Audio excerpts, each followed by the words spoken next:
Please be ready for dictation of transcription number 297 from Sir Kailash Chandra magazine. It is an extract from the speech of the Honorable Law Minister. 5 seconds to go.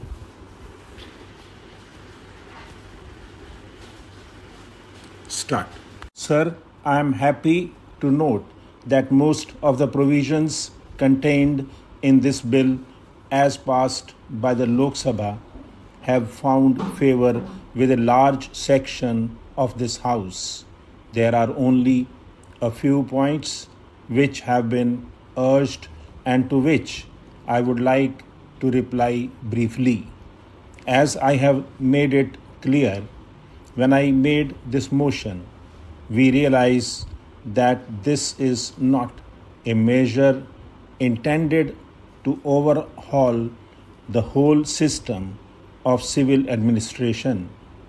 It is only intended for a limited purpose, namely to remove certain lacuna which have been found as a result of change in circumstances or change in the constitution or on account of several other factors. Now, with respect to the criticism as to why a comprehensive bill is not being brought forward by government, I can only say, as I explained earlier, that we have appointed a law commission, and that commission is carrying on an exhaustive inquiry with respect to not only procedural matters but also some of the most important substantive laws of the country. I realize that probably it may take some time before the overhauling of the procedure is undertaken. Honorable members are aware this is almost a procedure which for the first time was introduced in our country about the year 1859.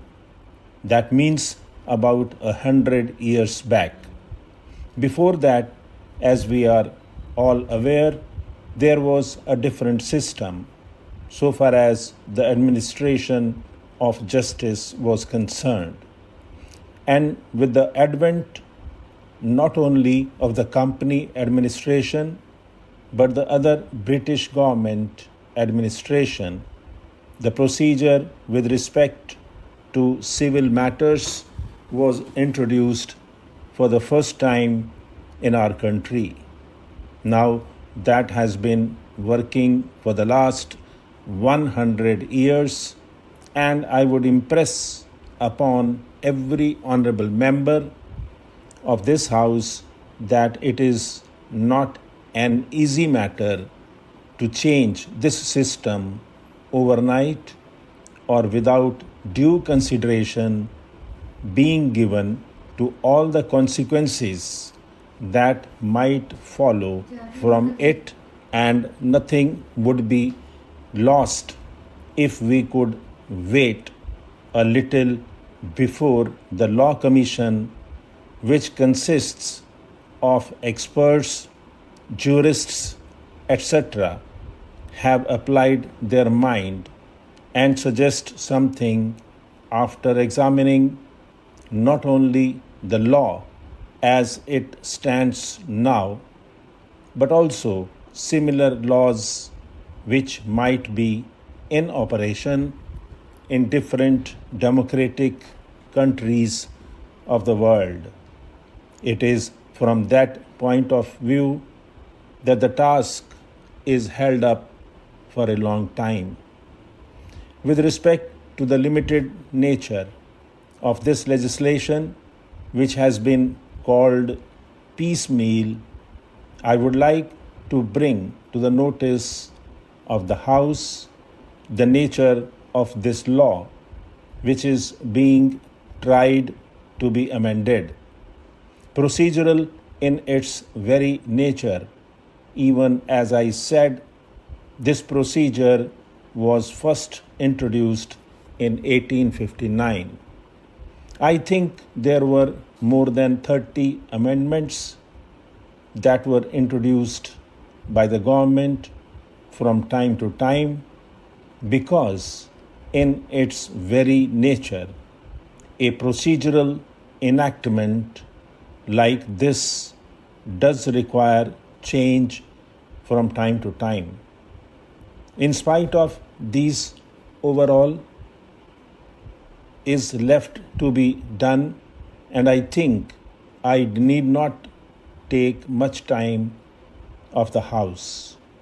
As honorable members are aware, I categorized the different amendments. Some of them are due to change in the Constitution.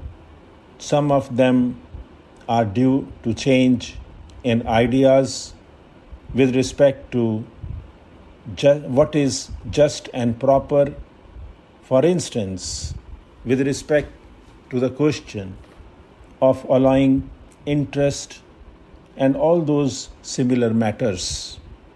Then there are certain other things which have been found necessary as a result of the working of this act. As I have said, in its very nature, a piece of legislation like this has to undergo slight changes which are necessitated by circumstances from time to time, and this is only one of those measures. I need not therefore take more time of the House with respect to the charge that we are not introducing a more comprehensive bill. Then, sir, there are only 2 or 3 matters with respect to which I think I need reply. One of them is with respect to the decrease of what are known as former Indian states and the former British India. I have tried to explain it as exhaustively as I could. As a matter of fact, I would claim that it was at my instance that this clause was first introduced. It was clause 5 in the original bill. But when the matter was discussed in both the houses and was considered by the select committee, and looking to the fact that 6 years, as I said yesterday, have elapsed since the passing of the Constitution, it was decided to omit it. If all those Indian states had not merged, probably this question would not have arisen. What is the problem now before us? I would again refer to it briefly.